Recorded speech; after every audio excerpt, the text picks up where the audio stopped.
आज हम लोग ऑडिट का सेकेंड चैप्टर के बारे में बात करेंगे। सेकेंड चैप्टर का नाम है ऑडिट प्रोसीड्यूर एंड टेक्निक्स। इस चैप्टर में ये चैप्टर अपना 15 मार्क्स का है, 15 मार्क्स का चैप्टर है। इस चैप्टर में हम लोग ये बात करेंगे कि ऑडिट करने का प्रोसीड्यूर मतलब ऑडिट करने का तरीका क्या है एंड टेक्निक्स, ऐसा कौन कौन सा टेक्निक्स है जिसका हम लोग ऑडिट करते समय यूज करेंगे। काफ़ी बड़ा चैप्टर है।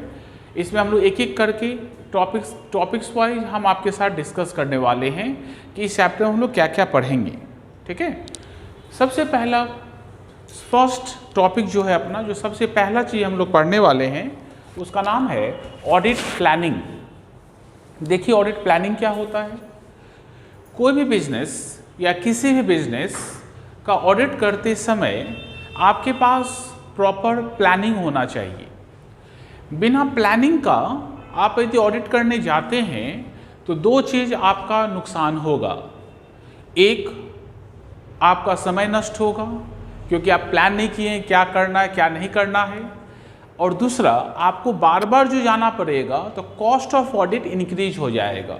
ऑडिट करने का जो कॉस्ट होता है, जो खर्च होता है, ये आपका बढ़ जाएगा। इसका मतलब ऑडिट प्लानिंग, एक ऑडिटर जब भी किसी बिजनेस का ऑडिट करना चाहेगा तो ऑडिट करने से पहले, ठीक है, उस बिजनेस के रिगार्डिंग प्लान क्रिएट करेगा, जिस प्लान को हम लोग बोलते हैं ऑडिट प्लान। ऑडिट प्लान जरूरी है। किसी भी ऑडिट का या किसी बिजनेस का ऑडिट अच्छे तरीके से करने के लिए, ठीक है, उसका इफ़ेक्टिव ऑडिट करने के लिए आपके पास प्लान होना चाहिए। आपको ये मालूम होना चाहिए कि कौन सा काम कब करेंगे, कौन सा काम किससे करवाएंगे, किस समय कौन सा काम होना चाहिए। ठीक है, इन सब बात पे आपको फोकस करना पड़ेगा। ये सब बात यदि पहले से आप सोच के रखते हैं, एक ऑडिटर पहले सोच के रखता है, तो वो अपना ऑडिट टाइम पर कंप्लीट कर लेगा और काफ़ी सस्ते में उसका ऑडिट हो जाएगा। मतलब ऑडिटर का कॉस्ट बच जाएगा और साथ में टाइम भी बचेगा। आइए देखिए, ऑडिट प्लानिंग एक प्रोसेस है जिसके थ्रू ऑडिटर प्लान करता है। किसी बिजनेस का ऑडिट करने का क्या करता है, प्लान। क्यों प्लान करेगा? ताकि समय पर उसको ऑडिट को कंप्लीट किया जा सके। टाइमली कंप्लीशन ऑफ ऑडिट, मतलब समय बचेगा यदि आपके पास प्रॉपर प्लान रहा तो। ठीक है, एक किसी बिजनेस का प्रॉपर ऑडिट करने के लिए मतलब इफेक्टिव एंड इफिशिएंट ऑडिट करने के लिए, इफेक्टिव एंड इफिशिएंट ऑडिट मतलब इफेक्टिव मतलब अच्छे तरीके से, इफिशिएंट मतलब कम समय में ज़्यादा काम करना। इफिशिएंट ऑडिट करने के लिए आपके पास एक प्लान होना चाहिए जिसको बोलते हैं हम लोग ऑडिट प्लान। ठीक है, एक ऑडिटर जब भी ऑडिट प्लान बनाता है, मान लीजिए हम एक ऑडिटर हैं, एक बिजनेस का ऑडिट प्लान हम बनाएंगे, तो ऑडिट प्लान बनाते समय हमको दो बात पर ध्यान रखना होगा। हम दो ऐसा पॉइंट है जिस पर हम ध्यान रखेंगे। सबसे पहला है अकाउंटिंग पॉलिसी, उस बिजनेस का अकाउंटिंग पॉलिसीज़ क्या है। ठीक है, एंड दूसरा बात जो ध्यान हम रखेंगे, सेकेंड जो पॉइंट हम ध्यान रखेंगे वो है उस बिजनेस का इंटरनल कंट्रोल सिस्टम। ये बार बार एक वर्ड आ रहा है internal control system, third chapter से पहले समझा नहीं पाएंगे आपको, तब तक ये समझ के रखिएगा। इंटरनल कंट्रोल सिस्टम बिजनेस का अपना इंटरनल सिस्टम है जिससे हम लोग ट्रांजैक्शन को प्रॉपर तरीके से रिकॉर्ड करते हैं। ठीक है, प्रॉपर तरीके से रिकॉर्ड करते हैं। इसका मतलब एक ऑडिटर जब भी किसी भी बिजनेस का ऑडिट प्लान करेगा तो उस बिजनेस का अकाउंटिंग पॉलिसीज़ क्या है और उसका इंटरनल कंट्रोल सिस्टम कैसा है, इसको ध्यान में रखने के बाद ही प्लान करेगा। ठीक है, यदि ऑडिट प्लान बना हुआ है आपके पास तो आपको 4 फायदा होने वाला है। सबसे पहला फायदा कि आप ना प्रॉपर एरिया में, जो इम्पोर्टेंट एरिया है उसमें प्रॉपर अटेंशन दे पाइएगा। ऑडिटर जो बिजनेस का इम्पोर्टेंट एरिया है उस एरिया में फोकस कर पाएगा। सेकेंड, यदि कोई प्रॉब्लम है, पोटेंशियल प्रॉब्लम मतलब कोई बड़ा प्रॉब्लम है, ठीक है, तो वो अपने आप ही उसको अपने आप ही हम लोग पकड़ पाएंगे क्योंकि हम लोग प्लान हुए में काम कर रहे हैं। थर्ड, ऑडिट जो है टाइम पर कंप्लीट हो जाएगा। And cost of audit, audit करने का जो खर्च होता है उसको हम लोग कंट्रोल कर पाएंगे। ठीक है, इसका मतलब इस चैप्टर में जो सबसे फर्स्ट पॉइंट हम लोग पढ़ते हैं उसका नाम है ऑडिट प्लानिंग। बिना प्लानिंग का ऑडिट नहीं होगा। एक ऑडिटर जब भी किसी बिजनेस का ऑडिट करेगा तो ऑडिट करने से पहले उसका प्रॉपर प्लानिंग करेगा, प्रॉपर प्लानिंग। ठीक है, प्लानिंग करते समय क्या बताएं हम आपको, जिस बिजनेस का प्लानिंग करेंगे उस बिजनेस का अकाउंटिंग पॉलिसीज एंड उसका इंटरनल कंट्रोल सिस्टम को ध्यान रख के प्लानिंग क्रिएट करना। ऑडिटर प्लानिंग क्रिएट कर लेगा। यदि ऑडिटर प्लानिंग करके रखा है, एक ऑडिट प्लान बना के रखा है, उससे उस ऑडिटर को क्या फ़ायदा पहुंचने वाला है। सबसे पहला, बिजनेस का इंपॉर्टेंट एरिया को ध्यान से देख पाएगा। दूसरा, कोई प्रॉब्लम है तो उसको फाइंड कर पाएगा। थर्ड, टाइम पर ऑडिट कंप्लीट कर पाएगा एंड ऑडिट का जो कॉस्ट है उसमें काफ़ी बचत कर पाएगा। ठीक है, अब हम लोग अगले पॉइंट में डिस्कस करेंगे कि ऑडिट प्रोग्राम क्या है। सेकेंड पॉइंट है ऑडिट प्रोग्राम। देखिए ना, ऑडिट प्रोग्राम क्या है। हम लोग कहीं भी मान लीजिए घूमने जाते हैं, मान लीजिए एक छोटा एग्जाम्पल, तो हम लोग क्या करते हैं, प्रोग्राम करते हैं कि किस डेट का टिकट लेंगे, कहाँ से ट्रेन पकड़ेंगे या बस पकड़ेंगे, कहाँ पर जाएंगे, कहाँ रुकेंगे, क्या देखेंगे, क्या खाएंगे, सबका प्रोग्राम करते हैं ना। एक छोटा सा इवेंट के लिए प्रोग्राम करते हैं। आपको यदि मार्केट जाना हो तो उसके लिए भी आप प्रोग्राम करते हैं, कितने बजे जाना है, किस दुकान से क्या लेना है, कितने पैसे का जुगाड़ चाहिए, हम लोग डिस्कस करते हैं, तभी मार्केट भी जाते हैं। इसका मतलब जब मान लीजिए एक छोटा इवेंट के लिए अपने पास एक प्रोग्राम होना चाहिए, तो एक बड़े बिजनेस का जब ऑडिट करेंगे तो उस ऑडिट को करने के लिए क्या प्रोग्राम नहीं होना चाहिए। इसका मतलब ऑडिट प्रोग्राम एक रिटेन प्लान है। एक ऑडिटर एक रिटेन प्लान बनाता है। जैसे ऑडिट प्लान बताएं हम आपको, ऐसे ऑडिट प्रोग्राम है। ऑडिट प्रोग्राम में ऑडिटर एक बिजनेस का, एवरी बिजनेस का रिटेन प्लान बनाता है। उसमें ये लिखता है कि कौन सा टेक्निक फॉलो करना है, किस प्रोसीड्यूर से ऑडिट करेंगे, कौन सा काम किस स्टाफ से करवाना है, किस स्टाफ को कितना टाइम दिया जाएगा काम कंप्लीट करने के लिए, ये सारा बात वो लिखता है। ये सारा बात जिस डॉक्यूमेंट में लिखता है, जिस पेपर में लिखता है, उसी पेपर का नाम है ऑडिट प्रोग्राम। ये रिटेन होना चाहिए, ध्यान रखना। इसका मतलब ये किसी बिजनेस का ऑडिट करने का जो प्रोग्राम होता है, वो प्रोग्राम जो फ्रेम किया जाएगा, अपने प्रोग्राम जो बनाएंगे, उसी का नाम है audit programme. Audit programme written होना चाहिए, इस बात पर ध्यान रखिएगा। ये कैसा होना चाहिए, ये रिटेन होना चाहिए, रिटेन प्रोग्राम होना चाहिए। ठीक है, इसके अंदर ये भी कंटेन करता है कि कौन सा टेक्निक या कौन सा प्रोसीड्यूर आपको यूज़ करना है ऑडिट को कंप्लीट करने के लिए, ये भी उस प्रोग्राम में लिखा रहता है। उस प्रोग्राम में ये भी लिखा रहता है कि कौन सा काम किससे करवाना है, किस काम के लिए किसको भेजा जाएगा ताकि काम ठीक से हो पाएगा, ये भी लिखा रहता है उस प्रोग्राम में। इसका मतलब किसी भी ऑडिट को स्टार्ट करने के लिए ऑडिटर के पास एक प्रोग्राम होना चाहिए। प्रोग्राम से ऑडिटर ये बता पाएगा कि किस बिजनेस में कौन सा टेक्निक यूज़ करेंगे, किस प्रोसीड्यूर से बिजनेस करेंगे, किस स्टाफ को कहाँ भेजेंगे। ठीक है, ये सारा बात उसमें लिखा रहता है। एक ऑडिट प्रोग्राम बनाते समय हम लोग इन सब बात पर ध्यान रखते हैं। सबसे पहला डिवीजन ऑफ वर्क, अपना काम का प्रॉपर तरीके से हम लोग डिवाइड कर देंगे। ठीक है, time for completion of work, मतलब जिसको काम देंगे उसको टाइम दिया जाएगा, उस टाइम के अंदर उसको काम कंप्लीट करना पड़ेगा, उसको करना पड़ेगा। यदि कोई स्टाफ टाइम पर कंप्लीट नहीं कर पाता है, काम कंप्लीट नहीं कर पाता है, तो उसके लिए वही रिस्पॉन्सिबल होगा। मतलब इसमें हम लोग रिस्पॉन्सिबिलिटी भी समझ पाएंगे कि किसको काम दिए थे और काम नहीं हो पाया, ये बात भी हम लोग ऑडिट प्रोग्राम के हेल्प से समझ पाएंगे। ठीक है, ऑडिट प्रोग्राम से फ़ायदा क्या होता है। सबसे पहला आपको ये एश्योरेंस हो जाएगा कि काम समय पर कंप्लीट होगा। ठीक है, यूनिफॉर्मिटी ऑफ वर्क, मतलब वर्कर्स जो स्टाफ्स है, स्टाफ्स का काम डिवाइड क्या रहेगा, इसका स्टाफ यूनिफॉर्म तरीके से एक जैसा काम थ्रू आउट द ईयर करता रहेगा। ऐसा नहीं है कि किसी महीने काम का लोड बहुत ज़्यादा है, किसी महीने काम ही नहीं है, ठीक है, ऐसा नहीं होगा। ठीक है, ये प्रोग्राम यदि आपके पास रहेगा तो काम आपका यूनिफॉर्म बेसिस पे चलता रहेगा। ठीक है, एलोकेशन ऑफ वर्क, कौन सा काम किससे करवाएंगे ये मालूम होना चाहिए, ये ऑडिट प्रोग्राम में लिखा रहेगा। ये स्टाफ के लिए गाइडेंस का काम करेगा, क्योंकि स्टाफ को प्रोग्राम बना के दिया जाएगा, स्टाफ को पता है कि कौन सा काम कौन करेगा, किस समय करना है और कितने समय के अंदर करना है। ठीक है, और डिफेंस अगेंस्ट नेग्लिजेंस, मतलब आपके ऊपर कोई आरोप भी नहीं लगा सकता है, ना ही हम लोग स्टाफ के ऊपर आरोप लगा पाएंगे, ना स्टाफ मेरे ऊपर आरोप लगा पाएगा, ना ही हम लोग क्लाइंट के ऊपर आरोप या फिर क्लाइंट मेरे ऊपर कोई आरोप लगा पाएगा कि काम ठीक से नहीं हुआ, क्योंकि हम लोग के पास प्रोग्राम रहेगा, उसी प्रोग्राम से काम चलता रहेगा। ठीक है, इसका कुछ डिफेक्ट्स है। सबसे पहला लॉस ऑफ इनिशिएटिव, कोई भी स्टाफ अपने बुद्धि से कोई काम नहीं कर पाएगा। ठीक है, आप यदि इंटेलिजेंट स्टाफ हैं फिर भी आपको अपना बुद्धि नहीं लगाना है, प्रोग्राम में जो लिखा है वही आपको फॉलो करना है।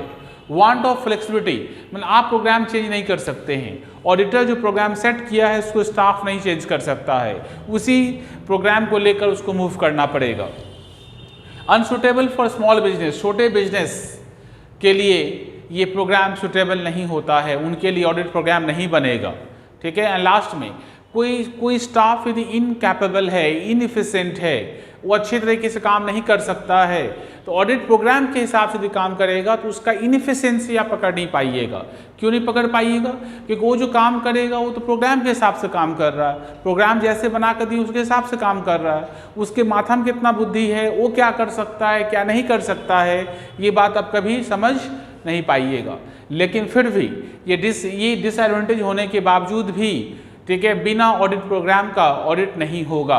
ऑडिट प्रोग्राम्स में ये ऑडिटर फिक्स करता है, ठीक, ये फिक्स करता है कि कौन सा टेक्निक यूज़ करना है, कौन सा प्रोसीजर यूज़ करना है, किस स्टाफ से कौन सा काम करवाना है, कौन सा काम किस समय होना चाहिए, कितने समय के अंदर काम हो जाना चाहिए। ठीक है, ये सारा बात एक पेज में लिख के रखता है, जिसको हम बोलते हैं क्या, ऑडिट प्रोग्राम। बहुत इंपॉर्टेंट क्वेश्चन है, अच्छा से पढ़ लीजिएगा।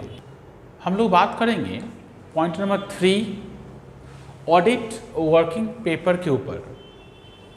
इसके ऊपर ऐसे है, स्टैंडर्ड ऑन ऑडिटिंग है 230 डॉक्यूमेंटेशन, उसमें लिखा हुआ है ऐसे 230 में कि एक ऑडिटर को कौन कौन सा डॉक्यूमेंट प्रिपेयर करना चाहिए और अपने पास रखना चाहिए। उसमें एक डॉक्यूमेंट का नाम है वर्किंग पेपर। अच्छा, ये वर्किंग पेपर क्या है? वर्किंग पेपर जैसे ऑडिटर कभी खुद से रोज कभी किसी के ऑफिस में जाकर उसका अकाउंट चेक नहीं करता है, ये पॉसिबल नहीं है। एक ऑडिटर मान लीजिए 20 कंपनी का काम लेकर रखा है, तो एवरीडे सभी क्लाइंट के ऑफिस में जाएगा और सबका बुक्स ऑफ अकाउंट चेक करेगा, ये उसके लिए पॉसिबल नहीं है। इसका मतलब ऑडिटर ये काम अपने स्टाफ के थ्रू करवाता है। ठीक है, इसका मतलब स्टाफ जाएगा किसी कंपनी के ऑफिस में, जिस कंपनी का ऑडिट हम लिए हैं उस कंपनी के ऑफिस में जाएगा और जाकर उसका बुक्स ऑफ अकाउंट्स को चेक करके हमको बताएगा, हमको रिपोर्ट करेगा, मतलब ऑडिटर को रिपोर्ट करेगा। ठीक है, ऑडिटर को जो रिपोर्ट करेगा तो 20 कंपनी है, एक कंपनी में 5-5 स्टाफ भेज रहे हैं हम, तो ऐसे 100 स्टाफ है, 100 स्टाफ आके हमको रिपोर्ट करेगा। ठीक है, तो सारा बात हम कैसे दिमाग में रखेंगे, हम तो भूल जाएंगे ना। इसका मतलब सभी बात को हम एक पेपर में लिख कर रखेंगे।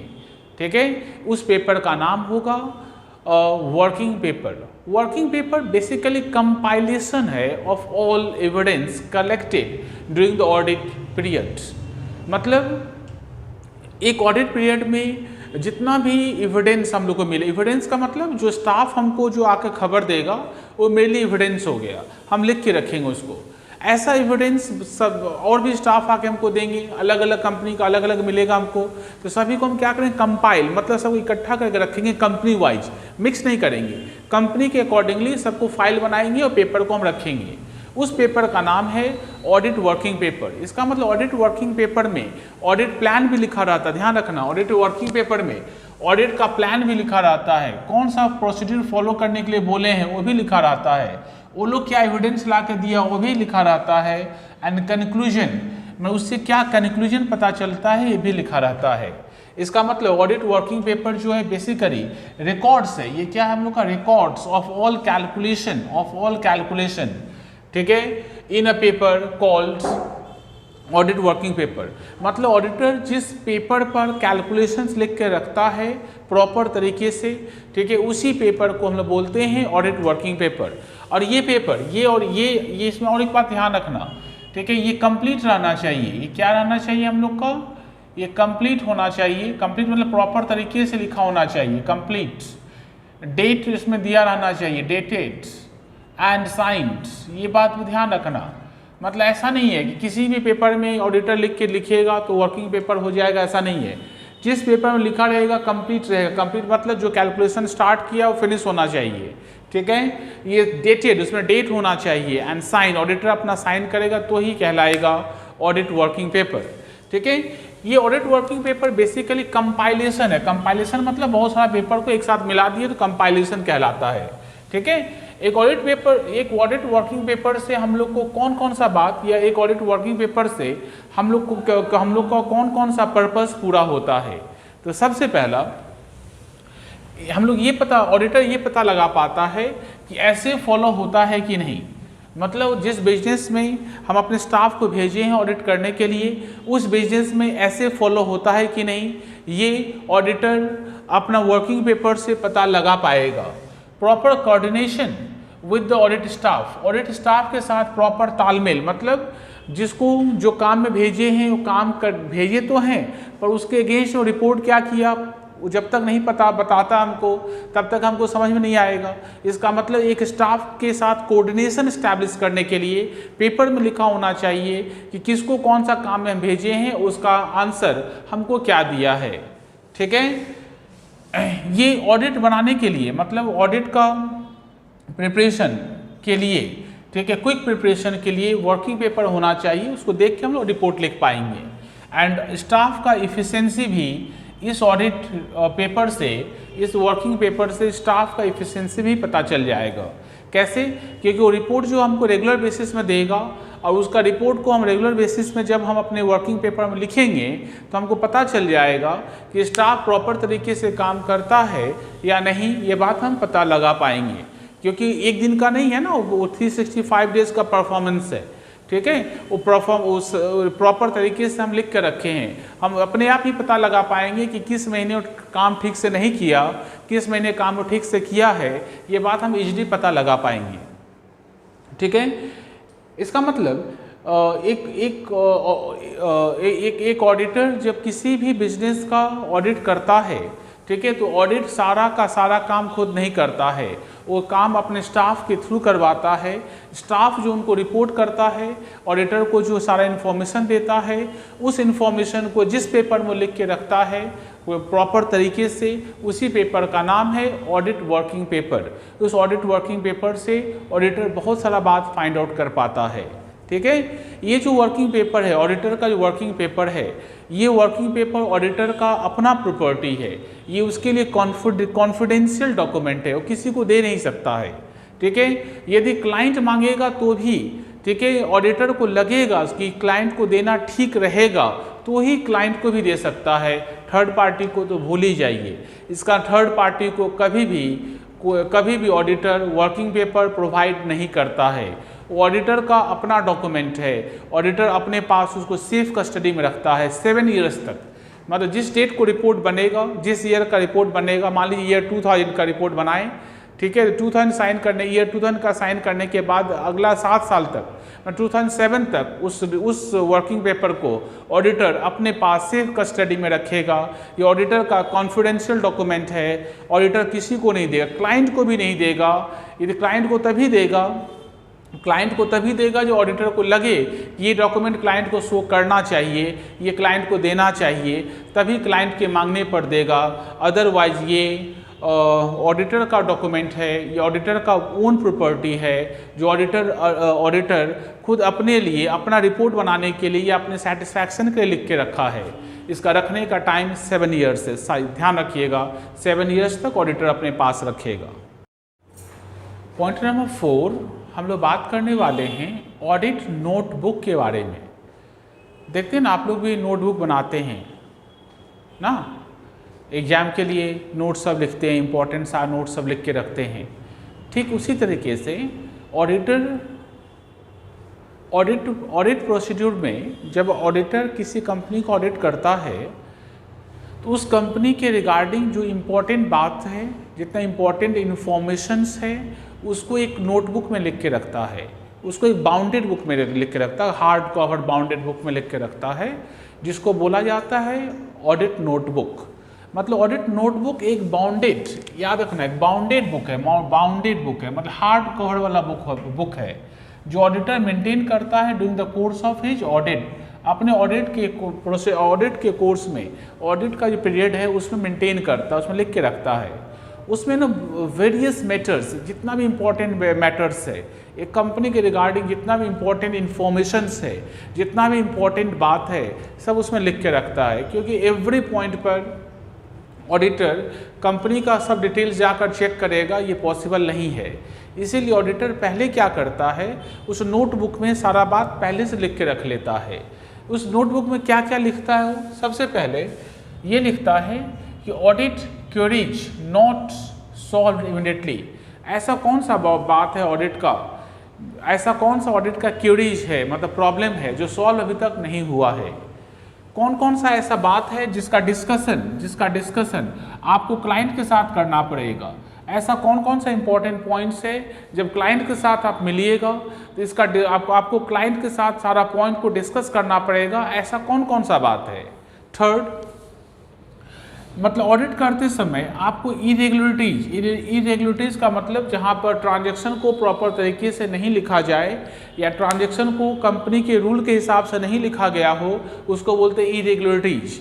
जितना भी इरेगुलरिटीज़ है, ऑडिटर को ऑडिट करते समय जो इरेगुलरिटीज़ दिखा है सभी को नोटबुक में लिख कर रखेगा। उस नोटबुक में और भी इम्पोर्टेंट बात सब लिख के रखिएगा, जैसे इम्पोर्टेंट पॉइंट्स रिगार्डिंग MOA मतलब memorandum of association, article of association, contract details,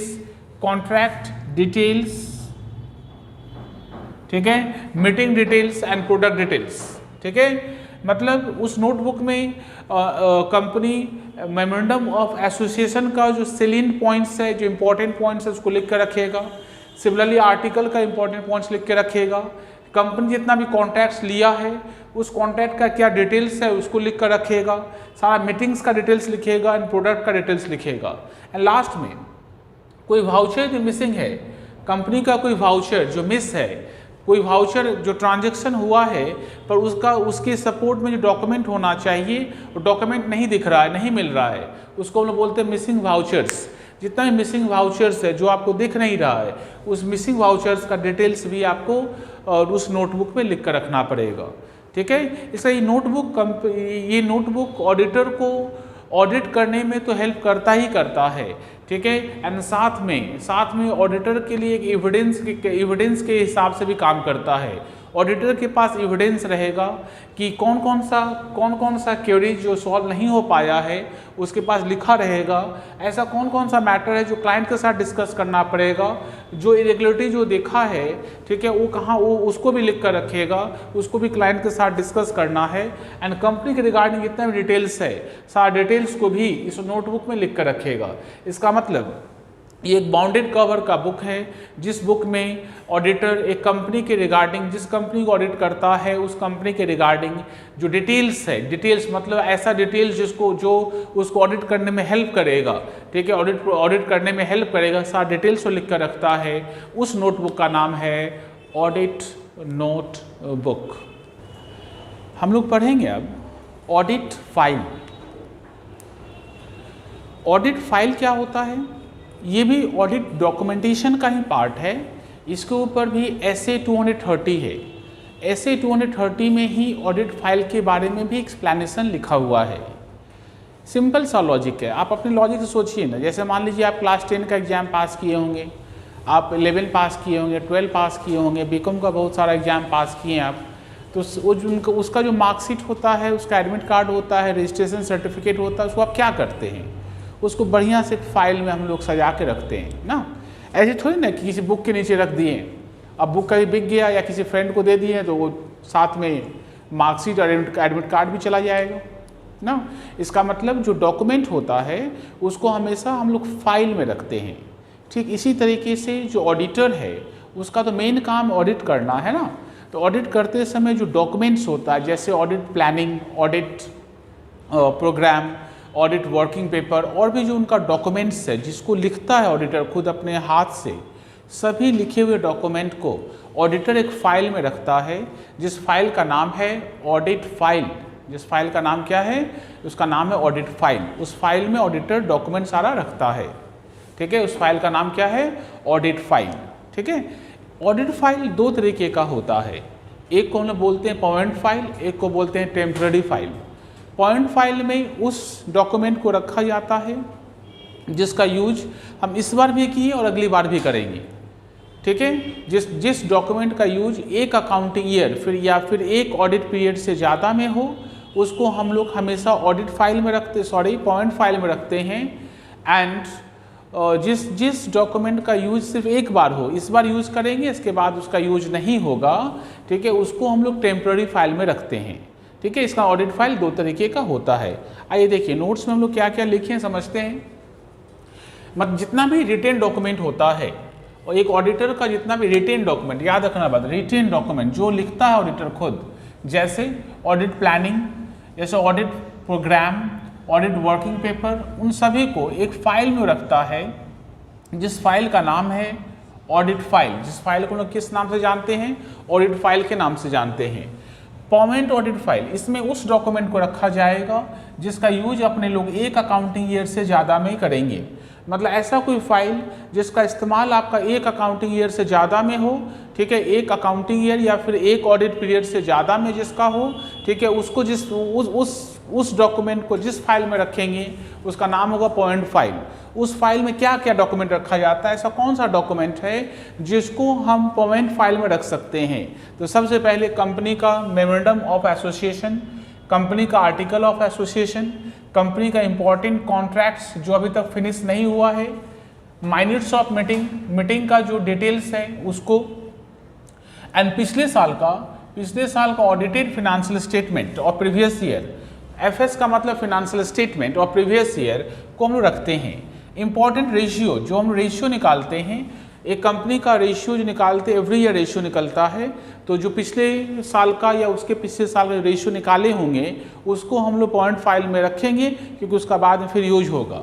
ठीक है, एंड कंपनी का जो अकाउंटिंग पॉलिसी है, उस अकाउंटिंग पॉलिसी के रिगार्डिंग हम लोग यदि कोई नोट रेडी किए हैं, मतलब अकाउंटिंग पॉलिसी में बहुत सारा बात है, पर इंपॉर्टेंट बात जो है, ठीक है, इंपॉर्टेंट जो उसका पॉइंट्स है उसको हम किसी पेज में लिख कर रखे हैं, तो उसका नाम रखेंगे हम नोट्स रिगार्डिंग अकाउंटिंग पॉलिसी, उसको भी पॉइंट फाइल में रखेंगे।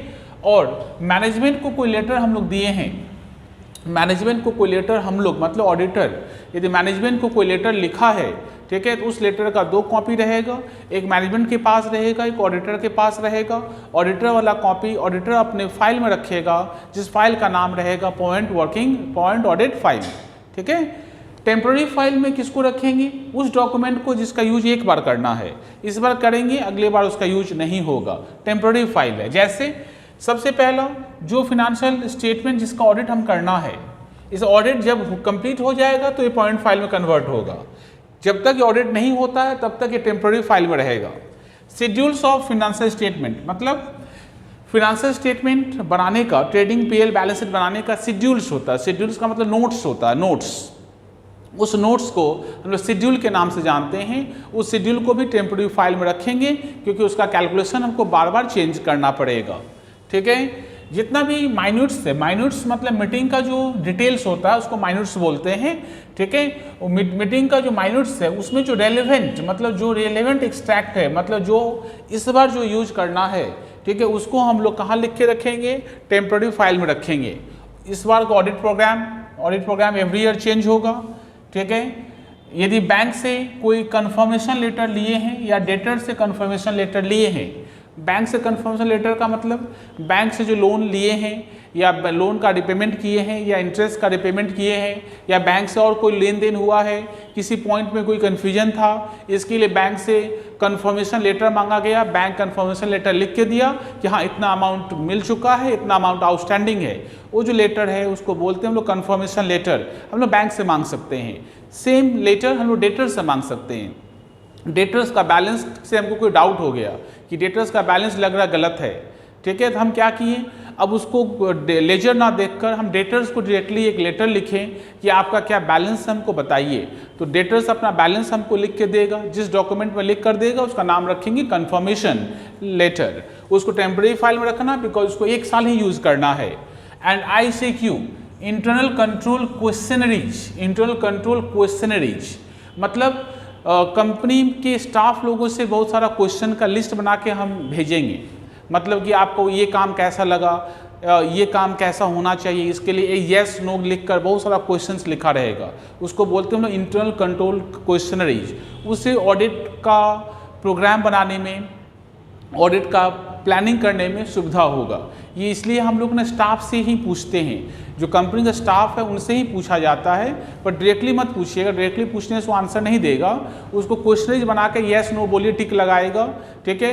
वो एवरी ईयर करना पड़ेगा आपको और उसको आपको टेम्प्रेरी फाइल में रखना पड़ेगा, ठीक है। और भी कोई क्वेरीज मतलब कोई क्वेश्चन अराइज हुआ है, मैं ऑडिट करते समय ऑडिटर के मन में कोई क्वेश्चन अराइज हुआ है, उस क्वेश्चन का और उसके अगेंस्ट में जो आंसर मिला है उस आंसर को टेम्परेरी फाइल में लिखा जाएगा, ठीक है। इसका मतलब जिस डॉक्यूमेंट का यूज एक अकाउंटिंग ईयर में करना हो या एक ऑडिट पीरियड में करना हो, उस डॉक्यूमेंट को आप टेम्परेरी फाइल में रखिए, और जिसका यूज इस बार किए अगली बार फिर लगेगा उसको परमानेंट फाइल में रखिए। हम लोग बात करेंगे पॉइंट नंबर 6 ऑडिट एविडेंस के ऊपर। जानते हैं ऑडिट करते समय ऑडिटर को एवरी ट्रांजैक्शन का एविडेंस उसके पास होना जरूरी है। मतलब ऑडिट का मतलब ये होता है कि बुक्स ऑफ अकाउंट्स को एग्जामिन करना। तो एग्जामिन कैसे करिएगा? एग्जामिन का मतलब थोड़ी ना कि जो लिखा हुआ उसको इंग्लिश में लिखा हुआ पढ़ लीजिए, उसको एग्जामिनेशन थोड़ी ना बोलते हैं। एग्जामिनेशन का मतलब होता है कि ट्रांजैक्शन का उनके सपोर्टिंग डॉक्यूमेंट से चेक कर देना। इसका मतलब एवरी ट्रांजैक्शन का प्रूफ होना चाहिए आपके पास, ठीक है। ट्रांजैक्शन का जो प्रूफ आपके पास रहेगा उसी को बोलते हैं हम लोग एविडेंस। इसका मतलब बिना एविडेंस का ऑडिट नहीं होता है। इसके लिए हम लोग 2 चीज़ पढ़ते हैं। ऑडिटर एविडेंस के लिए 2 काम करता है, एक को हम लोग बोलते हैं सब्सटैंटिव, एक को बोलते हैं एनालिटिकल। इसके बारे में हम आपसे बाद में बात करेंगे, ठीक है। इस टॉपिक के बाद उसका डिस्कशन है। इसका मतलब ऑडिट करते समय ऑडिटर के पास उस ट्रांजैक्शन का या जिसका ऑडिट करता है उसका एविडेंस उसके पास होना चाहिए। बिना प्रूफ का वो कभी भी ऑडिट नहीं कर पाएगा। इसके ऊपर ऐसे 500, ठीक है। ऐसे 500 में बोलता है कि कोई भी एविडेंस ऑडिटर जो एविडेंस ऑब्टेन करता है during the audit period, audit करते समय जो प्रूफ अरेंज करता है उसी प्रूफ का नाम है ऑडिट एविडेंस। ये वर्बल भी हो सकता है, ये रिटन भी हो सकता है। मतलब किसी से पूछ के भी हम कंफर्मेशन ले सकते हैं, और यदि पूछने वाला बात नहीं है और रिटन चाहिए तो रिटन में भी एविडेंस हो सकता है। जैसे हम एक छोटा एग्जाम्पल दिए, मान लीजिए हमको परचेज का एविडेंस चाहिए। आपका जो परचेज हुआ है इसका एविडेंस हमको खोजना है। तो परचेज का एविडेंस के लिए 3 डॉक्यूमेंट चाहिए होगा। सबसे पहला परचेज इनवॉइस, आप जो खरीद के लाए हैं उसका बिल आपके पास होना चाहिए। इसका मतलब परचेज का एविडेंस देखते समय हमको परचेज का इनवॉइस चाहिए, नंबर 1। नंबर 2, जिसको आप पेमेंट किए हैं, आप परचेज फ्री में थोड़े किए होंगे, आप जिससे गुड्स परचेज किए होंगे उसको तो पैसा दिए होंगे आप ना। तो पेई रिसिप्ट मतलब जिसको आप पेमेंट किए हैं उसका तो 2 कॉपी होगा, एक उसके पास होगा एक आपके पास होगा। तो उसका रिसिप्ट क्या है? इसमें गुड्स जब परचेज किए तो परचेज का इनवॉइस चाहिए, आप जो पेमेंट किए हैं पेमेंट का रसीद चाहिए। एंड थर्ड, जो गुड्स आया आपके पास ना, तो गोडाउन में गुड्स को रखेंगे तो गुड्स का रिसीव्ड नोट, गुड्स का रिसीव्ड नोट, इसको हम लोग GR नंबर बोलते हैं। स्टोर्स लेजर पढ़े होंगे आप लोग कभी, तो उसमें देखिएगा हम लोग लिखते हैं GR number, goods received note. ठीक है, ये तीन एविडेंस यदि ऑडिटर को मिल जाता है, ये थर्ड 3 एविडेंस मिल जाता है तो परचेज का ऑडिट हो जाएगा। इसका मतलब ऑडिट का मतलब ही होता है कि एवरी ट्रांजैक्शन के प्रूफ से, मतलब एविडेंस से उसको चेक कर देना। इसका मतलब ऑडिट एविडेंस का ऐसे 500 में बोला हुआ है। ऑडिट एविडेंस का मतलब ऐसा डॉक्यूमेंट या ऐसा प्रूफ जो ऑडिटर ऑडिट करते समय अरेंज कर लेता है। ठीक है, उसको बोलते हैं उसको बोलते हैं ऑडिट एविडेंस।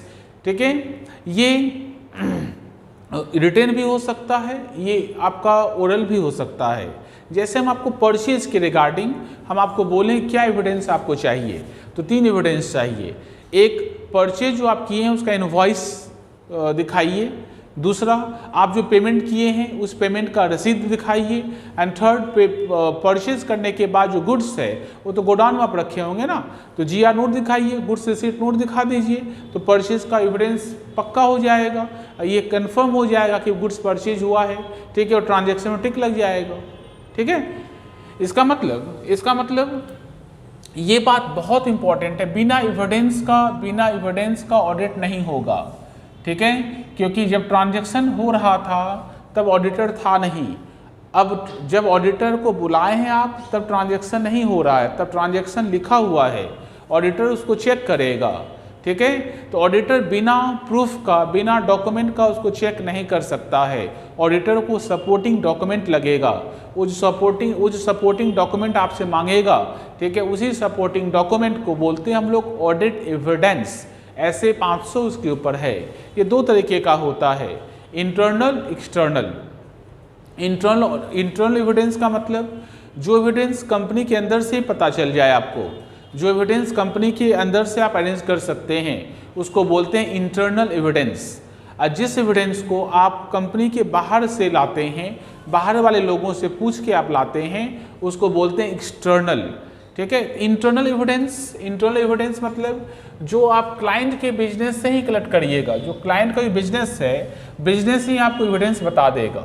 जैसे सेल्स इनवॉइस, आप जो गुड्स बेचे हैं उसका इनवॉइस आपके पास तो होगा, उस इनवॉइस को देखकर हम लोग सेल्स पता लगा सकते हैं। जैसे वेजेज पेमेंट करते हैं तो उसके लिए आपके पास क्या होगा, उसके लिए आपके पास होगा एम्प्लॉयज अटेंडेंस रिकॉर्ड्स, मतलब कौन सा स्टाफ कितने दिन काम में आता है, ठीक है, उसका एक अटेंडेंस रिकॉर्ड होगा, उस रिकॉर्ड को दिखाइए, उससे पता चल जाएगा कि सैलरी या वेजेस कितना होना चाहिए। ठीक है, बिन कार्ड से पता चल जाएगा कि स्टॉक ऑफ मटेरियल आपके पास कितना है, ये बिन कार्ड से पता चल जाता है। ठीक है, इसका मतलब ये 2-3 एग्जाम्पल ही दिए हैं, हजारों एग्जाम्पल है इसके ऊपर। ठीक है, ये 2-3 एग्जाम्पल हम आपको दिए कि यदि आपको सेल्स पता लगाना हो तो सेल्स इनवॉइस कंपनी के अंदर से पता चल जाएगा, कौन सा स्टाफ कितने दिन काम करने आया है, किसका सैलरी कितना है, किसका वेज कितना है, इसका वेरिफिकेशन करना हो तो उसका अटेंडेंस सीट से पता चल जाएगा। एंड स्टॉक कितना आपके पास में है, स्टॉक का क्वांटिटी आपको मालूम करना है। ठीक है, तो बिन कार्ड देख लीजिए, पता चल जाएगा कौन सा स्टॉक का कितना क्वांटिटी आपके पास में पड़ा हुआ है। एंड दूसरा होता है एक्सटर्नल एविडेंस। इंटरनल का मतलब जो कंपनी के अंदर से जुगाड़ होगा, एक्सटर्नल का मतलब जो कंपनी के बाहर से आप लाइएगा, आउटसाइड से लाइएगा। जैसे आपको परचेज इनवॉइस चाहिए, परचेज इनवॉइस आपका कंपनी बोलता है कि खो गया है, मिल नहीं रहा परचेज इनवॉइस, तो कोई बात नहीं। ठीक है, आप जिससे परचेज किए उससे पूछ लीजिए ना, आप जिससे परचेज किए उससे पूछ लीजिए भैया कितने का परचेज हुआ, उस इनवॉइस का एक डुप्लीकेट कॉपी भेज दो। इसका मतलब यहाँ पर ये एविडेंस आउटसाइडर से आया। जैसे bank statement, bank transaction details आपको चाहिए तो बैंक स्टेटमेंट देखते हैं, बैंक स्टेटमेंट हम लोग को बैंक देता है, बैंक एक आउटसाइडर है, इसलिए एविडेंस को बोला जाएगा एक्सटर्नल एविडेंस। क्वेश्चन राइज होता है कि किस एविडेंस पे हम ज़्यादा विश्वास करेंगे, कौन सा एविडेंस ज़्यादा रिलायबल है, मतलब किस एविडेंस पे ज़्यादा हम विश्वास कर सकते हैं। तो आंसर है इसका कि एक एविडेंस के ऊपर विश्वास करने से पहले, उसके ऊपर रिलायबिलिटी डेवलप करने से पहले ये देखना जरूरी है कि एविडेंस का सोर्स क्या है। इसका एविडेंस का सोर्स हम लोग को बताएगा कि एविडेंस रिलायबल है या नहीं। इसके लिए हम लोग कुछ कुछ बात डिस्कस करेंगे। जैसे यदि कोई एविडेंस, आपके पास कोई एविडेंस ऐसा है एक पर्टिकुलर चीज़ के ऊपर, आपके पास इंटरनल एविडेंस भी है और एक्सटर्नल एविडेंस भी है। माने एक पर्टिकुलर पॉइंट के ऊपर, जैसे डेटर्स का एग्जाम्पल लेते हैं, डेटर्स का इंटरनल लेजर बैलेंस कुछ और है एंड डेटर्स कुछ और बोल रहा है, ठीक है। तो इन दो, आपके पास किसी पर्टिकुलर पॉइंट पर इंटरनल एविडेंस भी हो और एक्सटर्नल भी हो, तो कौन सा रिलायबल होगा, माने ऑडिटर किस पर विश्वास करेगा? तो आंसर है एक्सटर्नल, बाहर वाले एविडेंस पर, बाहर वाला जो सोर्स है उस पर विश्वास करना चाहिए, ठीक है। इंटरनल सोर्स को के ऊपर तभी विश्वास कर सकते हैं, इंटरनल सोर्स के ऊपर तभी हम लोग विश्वास कर सकते हैं जब कंपनी के पास इंटरनल कंट्रोल सिस्टम हो। जब कंपनी के पास क्या हो? इंटरनल कंट्रोल सिस्टम हो। किसी कंपनी के पास internal control system chapter number 3 में आपसे डिस्कस करेंगे, घबराइएगा मत। यदि कंपनी के पास इंटरनल कंट्रोल सिस्टम है, इन सच केस इंटरनल एविडेंस पर विश्वास किया जा सकता है, उस केस में वो एविडेंस ज़्यादा पावरफुल रहेगा, ठीक है। थर्ड, यदि आपके पास दो एविडेंस है, एक रिटेन है, लिखा हुआ है, एक मुंह से बोला हुआ है, तो जाहिर सा बात है जो लिखा हुआ उसका इंपॉर्टेंस है, ठीक है। रिटेन के ऊपर विश्वास करेंगे। एक एविडेंस है जो ऑडिटर खुद लाया, किसी पर्टिकुलर पॉइंट पर ऑडिटर खुद एविडेंस खोज के लाया है एंड उसी पॉइंट पर जो क्लाइंट है वो भी एविडेंस आपको दिया है। मतलब एक पर्टिकुलर पॉइंट के रिगार्डिंग दो एविडेंस है, एक ऑडिटर खुद अरेंज किया है और उसी पॉइंट पर एक दूसरा एविडेंस क्लाइंट हम लोग को दिया, जो अपना क्लाइंट है जिसका हम ऑडिट करते हैं वो दिया है, ठीक है। फॉर एग्जांपल स्टॉक के ऊपर ऑडिटर अपना कैलकुलेशन किया है और पता चला है कि स्टॉक 5 लाख रुपए का है, पर जो क्लाइंट है वो बोल रहा है कि नहीं स्टॉक 4 लाख रुपए का है, लीजिए प्रूफ। तो यदि किसी मैटर के ऊपर, किसी पॉइंट के ऊपर यदि दो आपके पास एविडेंस हो, एक ऑडिटर का हो एक क्लाइंट का हो, तो याद रखिएगा बात, उसमें ऑडिटर अपने ऊपर विश्वास रखेगा और अपना एविडेंस को ही ज़्यादा रिलायबिलिटी देगा, अपना एविडेंस को ही ज़्यादा रिलायबल समझेगा, ठीक है। इसका मतलब सिंपल सा बात है, ऑडिट एविडेंस का मतलब जो प्रूफ ऑडिट करते समय ऑडिटर अरेंज करता है कहलाता है ऑडिट एविडेंस। ये दो तरीके का होता है, एक इंटरनल एक एक्सटर्नल, एक इंटरनल और एक एक्सटर्नल। इंटरनल मतलब जो कंपनी के अंदर से अरेंज करिएगा इंटरनल, जो बाहर से लाइएगा एक्सटर्नल, ठीक है। और रिलायबिलिटी यदि आपसे कभी पूछे कि दोनों में से कौन सा ज़्यादा रिलायबल है, तो इंटरनल एक्सटर्नल में एक्सटर्नल वाला रिलायबल होगा। इंटरनल तभी रिलायबल होगा जब कंपनी के पास इंटरनल कंट्रोल सिस्टम होगा। ओरल एंड रिटेन में रिटेन वाला रिलायबल होगा एंड ऑडिटर्स का एविडेंस एंड क्लाइंट के एविडेंस में ऑडिटर का एविडेंस ज़्यादा रिलायबल होगा, ठीक है। इसके बाद हम आपके साथ डिस्कस करेंगे कि क्या मेथड से एविडेंस को जुगाड़ करने का। हम लोग बात करेंगे method of obtaining evidence. Auditor जो एविडेंस लाता है उस एविडेंस लाने का डिफरेंट मेथड्स क्या है, कितने तरीके से एविडेंस लाया जा सकता है। तो फर्स्ट तरीका है इंस्पेक्शन। इंस्पेक्शन का मतलब होता है छानबीन करिए। जैसे आपको कंपनी का टेंजिबल असेट्स को ऑडिट करना है, तो टेंजिबल असेट्स का मतलब land, building, plant, machinery, furniture, fixture, इनको देखना आपको। तो इंस्पेक्शन मतलब जाकर देखिए ना, फैक्ट्री में चले जाइए, ऑफिस चले जाइए, जहाँ पर जो मशीन लगा हुआ जाकर देख लीजिए। तो आप खुद अपने नज़र से देख लीजिएगा तो इंस्पेक्शन हो जाएगा और ये प्रूफ हो जाएगा कि वो चीज़ वहाँ पर एग्जिस्ट करता है। इसका मतलब सबसे पहला तरीका है इंस्पेक्शन के हेल्प से हम एविडेंस ला सकते हैं, पर हर एक एविडेंस को इंस्पेक्शन के थ्रू नहीं ला सकते हैं। ये असेट के केस में अप्लाई होता है, ऐसे चीज़ में जो फिजिकली एग्जिस्ट करता है, ठीक है। सेकेंड है अपना ऑब्जर्वेशन। ऑब्जर्वेशन मतलब देख कर समझ जाइए ये कब होगा। जैसे मान लीजिए आपको स्टॉक का ऑडिट करना है, स्टॉक का एविडेंस लाना है, ठीक है। तो गोडाउन में बहुत सारा स्टॉक रखा हुआ, आप तो परेशान हो जाइएगा, ठीक है। आप स्टाफ लीजिए, कंपनी का स्टाफ लीजिए, उसको बोलिए काउंटिंग करो, एक दूसरा स्टाफ लीजिए, उसको बोलो सारा वैल्यू लिखो, इसका मतलब एक काउंटिंग करेगा और एक लिखेगा, आप उसको ऑब्जर्व करिए, आप उसको गौर से देखिए कि काउंटिंग ठीक है कि नहीं, वैल्यू ठीक लिख रहा है कि नहीं, इससे ऑडिट एविडेंस आ जाएगा आपका। ठीक है।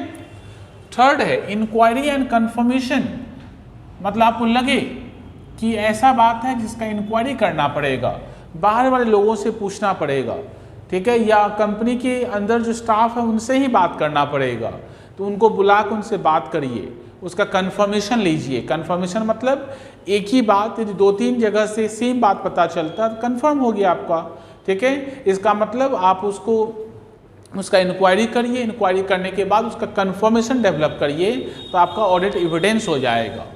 ठीक है। कंप्यूटेशन, आप पढ़े लिखे हैं, ऑडिटर जो है पढ़ा लिखा है, ठीक है, वो खुद कंप्यूट कर लेगा, खुद कैलकुलेट कर लेगा कि ये जो बोल रहा है ये कैलकुलेशन के हिसाब से ठीक बोल रहा है कि नहीं, मतलब डिफरेंट कैलकुलेशन जानता है, वो कैलकुलेशन के हेल्प से वो ये फाइंड कर पाएगा कि एविडेंस करेक्ट है या नहीं। ठीक है। एंड लास्ट में बहुत important analytical review. Analytical review में ना रेशियो निकालता है, रेशियो, ठीक है, डिफरेंट रेशियो जैसे GP ratio, NP ratio, stock turn ratio, data turn ratio, और बहुत सारे रेशियो है, रेशियो फाइंड करता है और उसको पिछले साल के रेशियो से कंपेयर करता है तो पता चल जाता है कि ठीक है। हाँ, इसका मतलब एनालिटिकल 2 ही प्रोसीड्यूर होता है, एक एनालिटिकल एक सब्सटैंटिव, हम लोग दोनों के ऊपर बात करेंगे। ठीक है। अगले वीडियो में दोनों के ऊपर बात करेंगे, एनालिटिकल एंड सब्सटैंटिव के ऊपर। ठीक है। अभी आप ये समझिए कि हम लोग का 5 मेथड है जिस मेथड से हम लोग एविडेंस ला सकते हैं। सबसे पहला क्या बताया आपको, इंस्पेक्शन, ठीक है, छानबीन करके, ऑब्जर्वेशन मतलब देख कर, ठीक है, इंक्वायरी मतलब दूसरे से पूछताछ करिए, उसका कंफर्मेशन ले लीजिए, कंप्यूटेशन मतलब खुद उसका हिसाब करिए, एनालिटिकल रिव्यू मतलब डिफरेंट रेशियो को फाइंड करिए, डिफरेंट रेशियो को फाइंड करने पर पता चल जाएगा कि जो आपके पास एविडेंस है वो सही है या नहीं। ठीक है। हम लोग इस वीडियो में लास्ट बात करेंगे आज, ये इस वीडियो का लास्ट टॉपिक है ऑडिट एविडेंस, ठीक है, सॉरी ऑडिट मेमोरेंडम, ये इस वीडियो का लास्ट टॉपिक है, ध्यान सुनिएगा। ऑडिट मेमोरेंडम ये तब यूज होता है जब फर्स्ट टाइम आप ऑडिट करने जाते हैं किसी भी बिजनेस का। पहली बार जब आप ऑडिट करने जाइएगा, किसी बिजनेस का ऑडिट जब हम पहली बार करने जाएंगे तो मेरे पास कुछ डिटेल्स होना चाहिए। उस डिटेल्स को जिस डॉक्यूमेंट में हम लिखेंगे या जिस पेपर में लिखेंगे, ठीक है, उस पेपर का नाम होगा audit evidence, basically sorry audit memorandum. Audit memorandum basically ये एक स्टेटमेंट है, स्टेटमेंट जिसके अंदर कुछ यूजफुल इंफॉर्मेशन, कुछ इंपॉर्टेंट इंफॉर्मेशन, ठीक है, रिगार्डिंग क्लाइंट बिजनेस हम लिखते हैं। ठीक है। ये कब यूज करते हैं, इसका यूज कब होता है, जब हम लोग फर्स्ट टाइम पहली बार जब हम लोग ऑडिट करने जाते हैं।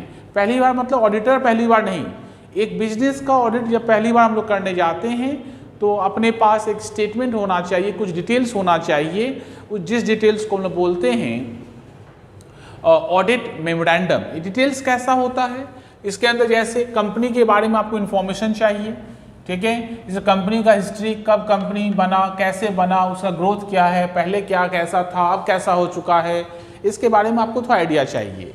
दूसरा, कंपनी का ओनरशिप कैसा है, मतलब प्राइवेट लिमिटेड है या पब्लिक लिमिटेड है या सोल प्रोप्राइटर है या फर्म है, ठीक है, या एलएलपी है, उसका नेचर ऑफ ओनरशिप क्या है वो आपको देखना पड़ेगा।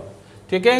Location of offices and factories, company का ऑफिस कहाँ पर है एंड फैक्ट्रीज कहाँ पर है, कंपनी का sources of factor of production, मतलब कंपनी जो मटेरियल, लेबर एंड ओवरहेड, जो फैक्टर ऑफ प्रोडक्शन है जो अरेंज करता है, वो अरेंज करने का सोर्सेज क्या, मटेरियल कहाँ से लाता है, लेबर कहाँ से लाता है, डिफरेंट खर्चा कहाँ जुगाड़ करता है, कंपनी का मेन प्रोडक्ट क्या है, ठीक है, एंड उसका मार्केट में कंडीशन कैसा है, कंपनी कौन सा अकाउंटिंग मेथड फॉलो करता है, ठीक है, एंड लास्ट में कंपनी का जो प्रिंसिपल ऑफिसर्स है, मतलब कंपनी का जो इम्पोर्टेंट पर्सन है, जो लोग मैनेजमेंट में बैठे हैं, ठीक है, उन पर्सन का नाम क्या है, ठीक है, उनका फ़ोन नंबर क्या है, ये उनके पास एक पेज में लिखा होना चाहिए ताकि कभी कोई प्रॉब्लम हो तो उनसे वो बात कर पाएंगे।